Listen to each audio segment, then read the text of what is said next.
نحمده ونصلي على رسوله الكريم اما بعد فاعوذ بالله من الشیطان الرجیم بسم اللہ الرحمن الرحیم۔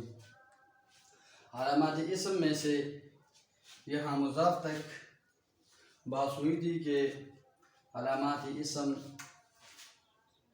میں ایک یہ ہے کہ اس کے شروع میں الف لام ہو، شروع میں حرف جر کا ہونا، آخر میں تنوین کا ہونا، مسند الیہ ہونا، یہ اسم کی علامات کی بات ہو رہی تھی۔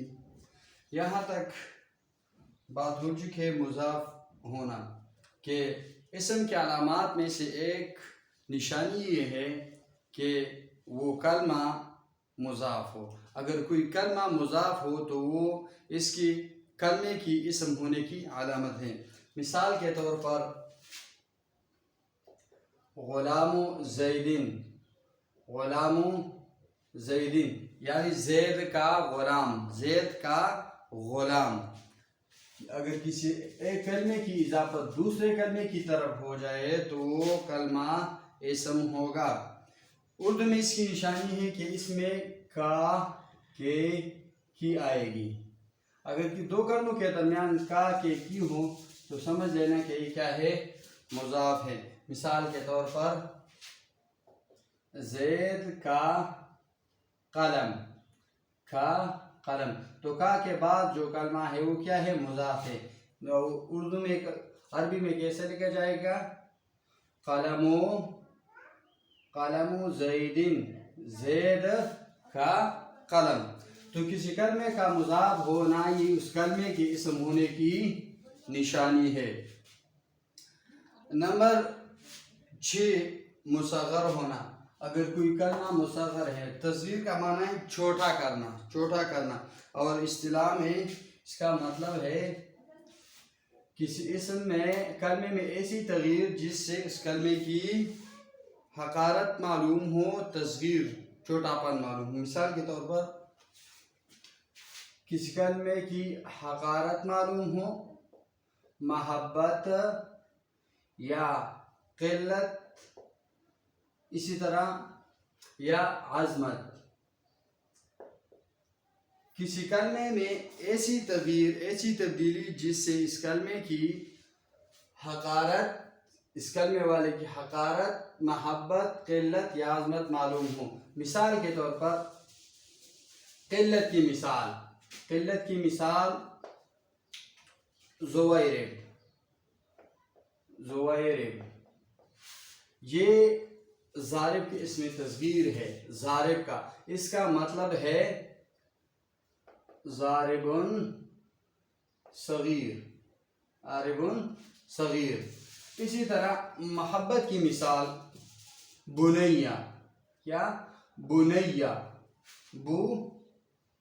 بنیہ، یہ ابن کا تصغیر ہے، اس کا مطلب ہے بنیہ، بنیہ ابن کا تصغیر ہے۔ یا بنیہ لا تقصص رؤیاک علی اخوتک فیکیدوا لک کیدا ان الشیطان للانسان عدو مبین۔ تو بنیہ ابن کا تصغیر ہے، تو یہ کیا ہے، محبت، اس سے محبت ظاہر ہو رہا ہے کہ میرے پیارے بیٹے۔ اسی طرح عظمت، عظمت کی مثال قریش، قریش یہ قرش کا تصغیر ہے، اور قرش ایک مچھلی کا نام ہے جو تمام مچھلیوں پر غالب آتی ہیں۔ اسی طرح قریش قبیلہ جو تھا یہ تمام قبائل پر غالب تھا، تو اس وجہ سے اس کو قریش، یہ تصغیر ہے قرش کا۔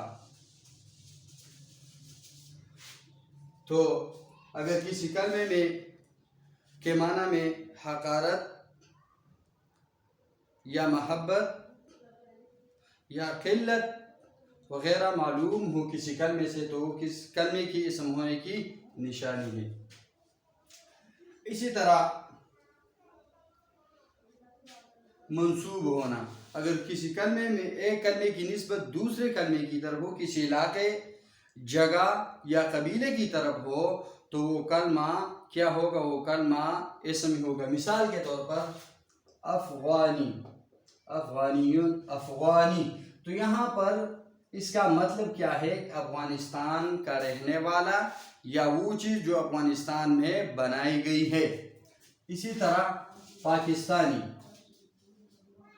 پاکستانی، تو اس کا مطلب ہے کہ وہ شخص جس کا تعلق پاکستان سے ہے یا وہ چیز جو پاکستان میں بنائی گئی ہے وہ یا جو جس کلمے کے آخر میں ہو اور اس سے یہ ظاہر ہو رہا ہو کہ یہ جس کلمے کے آخر میں آئی ہے اس کلمے کی نسبت کسی جگہ قبیلہ یا مقام کی طرف ہو رہی ہے اس کی نسبت، تو اس کا مطلب ہے کہ یہ کلمہ کیا ہے، یہ کلمہ اسم ہے۔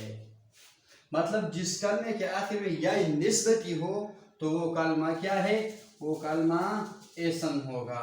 اسی طرح تثنیہ، اگر کوئی کلمہ تثنیہ ہے مطلب دو پر دلالت کر رہا ہے، کوئی ایسا کلمہ جو دو پر دلالت کر رہا ہے تو وہ کلمہ کیا ہوگا، وہ اسم۔ مثال کے طور پر رجلانی یا فرسانی، اس کا مطلب ہے رجلانی دو آدمی، اس کا مطلب ہے دو گھوڑے۔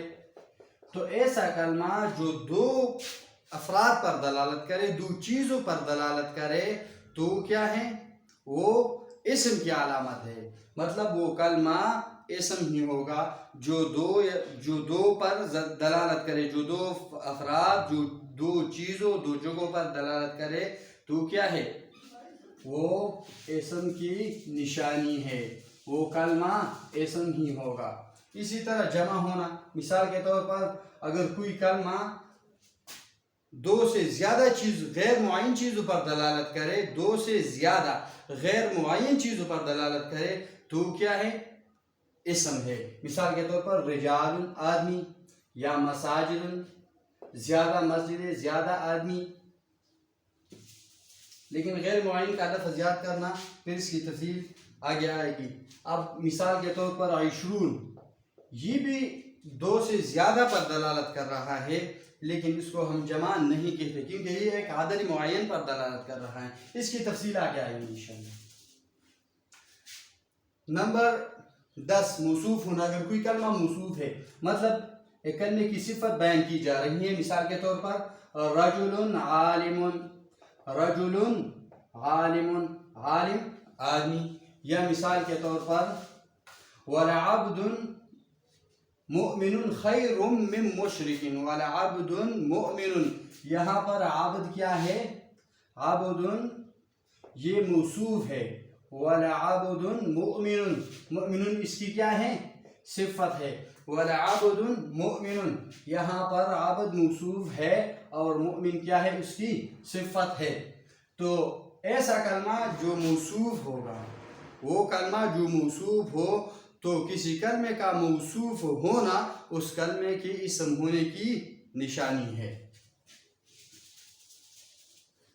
اسی طرح تاء متحرکہ کا آخر میں ہونا، تاء متحرکہ یعنی تاء مدورہ، وہ تا جو کلمے کے آخر میں ہو، وہ یہ والی تا، یہ گول تا، تاء مدورہ گول تا، گول تا جس کلمے کے آخر میں ہوگا وہ کلمہ اسم ہی ہوگا۔ مثال کے طور پر ابصارها خاشعۃ، خاشعۃ، تو یہاں پر خاشعۃ میں تا ہے، تو یہ کیا ہے، یہ کس چیز کی نشانی ہے، یہ تھا جو ہے یہ اسم ہونے کی نشانی ہے کہ خاشعۃ کیا ہے، اسم ہے۔ یا کاذبۃ، یہاں پر تائی گول تا ہے، جو وہ کلمہ جس کے آخر میں یہ گول والی تا ہو تو وہ کلمہ کیا ہے، اسم ہے۔ کاذبۃ، خاطئۃ، ناصبۃ، رقبۃ، مؤمنۃ، جتنے کلمے ہیں جس کے آخر میں یہ گول والی تا ہے، یہ دو نقطے والی تا ہے تو وہ کلمہ کیا ہے، اسم ہے۔ یا مدرسۃ، مدرسۃ، اس میں گول کیا ہے، گول تا ہے تو مدرسہ کیا ہے، اسم ہے۔ اسی طرح تمام چیزوں کے نام، جتنے اشیاء ہیں نام، ان کے نام ہیں۔ مثلا اس چیز کا نام کیا ہے، قلم ہے، اس کا نام کیا ہے، وائٹ بورڈ ہے، اس کا نام کیا ہے، دیوار۔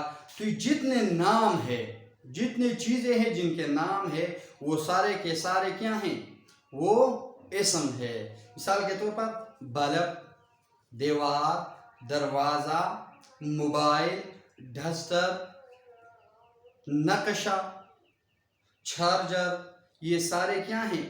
یہ سارے کے سارے اسماء ہے. اسماء اسم کا جمع ہے. تو مطلب جتنے چیزیں ہیں جن کے نام ہیں وہ سارے کے سارے چیزیں کیا ہیں؟ ان کے نام وہ اسم ہے. مثال زید، خالد، واجد، مدرسہ، اسکول، یونیورسٹی، کالج. صحیح، یہ سارے کیا ہیں؟ مستثنا ہونا. اگر کوئی کلمہ مستثنا ہے اس کا مطلب ہے عربی میں الا کے بعد، لفظی الا کے بعد جو کلمہ آئے گا وہ کیا ہوگا؟ اسم. مثال کے طور پر جاءنی القوم الا زید. اب یہ زید الا کے بعد آیا ہے تو زید الا کے بعد والا حرف کیا ہے عربی میں؟ وہ کلمہ جو الا کے بعد ہو تو اس کی نشانی ہے کہ وہ کلمہ کیا ہے؟ اسم ہے. اسی طرح مستثنا منہ ہونا. مستثنا منہ کا مطلب ہے کہ الا سے جو پہلے لفظ ہے، الا سے پہلے کون سی لفظ ہے؟ قوم. جاءنی القوم، تو القوم کیا ہے؟ یہ مستثنا منہ ہے. اور اگر کوئی لفظ الا سے پہلے آ جائے تو عربی میں کیا ہے؟ وہ اس کلمے کے اسم ہونے کی نشانی ہے. تو الا کے بعد اور الا کے ماقبل والے دو کلمے جو ہیں وہ اسم ہونے کی علامت ہے. منصرف ہونا. منصرف کیا؟ وہ کلمہ جو اسباب منع صرف میں سے کوئی سبب اس میں موجود نہ ہو. اسباب منع صرف میں سے کوئی سبب اس میں موجود نہ ہو. اسباب منع صرف وہ کل 9 ہے. عدل، وصف، تعریف، معرفہ، عجمہ، جمع، ترکیب، وظیفہ، للجنون، زائدتان. یہ اس کی تفصیل آگے آئیں گی انشاءاللہ. اسباب منع صرف وہ کلمہ جس میں اسباب منع صرف میں سے کوئی سبب نہ پایا جائے. ان 9 اسباب میں سے کوئی سبب اگر کسی کلمہ میں نہ پائے جائے تو اس کا مطلب ہے کہ وہ کلمہ کیا ہے؟ اسم ہے. اسی طرح غیر منصرف ہونا. غیر منصرف کا مطلب کیا ہے؟ غیر منصرف کا مطلب یہ ہے کہ اسباب منع صرف میں سے دو سبب یا ایک ہی ایسا سبب جو دو سبب کے قائم مقام ہو تو وہ کلمہ کیا ہے؟ وہ کلمہ اسم ہوگا. دو سبب وہ عدل، وصف، تانیث، معرفہ، عجمہ، جمع و ترکیب و نفیر، ان میں سے کوئی کوئی ایک کلمہ جو دو سبب کے قائم مقام ہو. اس کی تفصیل آگے آئیں گی. مثال کے طور پر جمع متحرک جموع، یہ ایک سبب ہے لیکن اگر وہ کسی کلمے میں پایا جائے جیسے مساجد، مصابیح، تو یہ کیا ہے؟ یہ اسم ہونے کی نشانی ہے. اسی طرح معرفہ ہونا مطلب ایک ایسا نام جو کسی خاص شخص کے لیے یا خاص جگہ کے لیے متعین ہو. مثال کے طور پر زید ایک خاص لڑکے کے لیے ہے، یا واجد، ضیاء اللہ، عبداللہ، غفران. اس طرح جو بھی نام ہے جو خاص شخص کے لیے متعین ہو تو وہ کیا ہے؟ وہ معرفہ. یا مثال کے طور پر کسی جگہ کے لیے پشاور، لاہور، کوئٹہ، اسلام آباد، یہ نام خاص جگہوں کے لیے وضع کیے گئے ہیں، خاص جگہوں کے لیے رکھے گئے ہیں. اس کی نام سنتے ہی ہماری ذہن میں کوئی خاص شخص یا کسی خاص جگہ کا تصور ذہن میں فوراً آ جاتا ہے.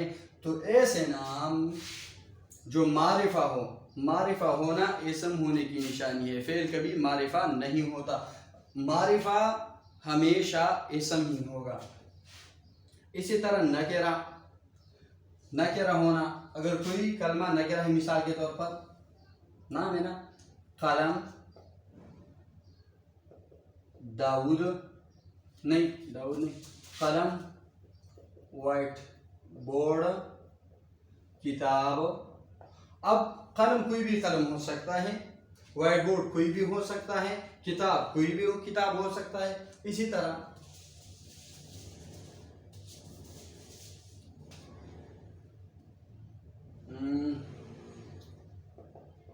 صندوق مثال کے طور پر، اب کوئی بھی صندوق ہو سکتا ہے یا چارجر وغیرہ. اس طرح کوئی کلمہ اگر مذکر ہونا اسم ہونے کی علامت ہے. مثال کے طور پر معرفہ اور نکرہ ہونا کس چیز کی نشانی ہے؟ اسم ہونے کی نشانی ہے.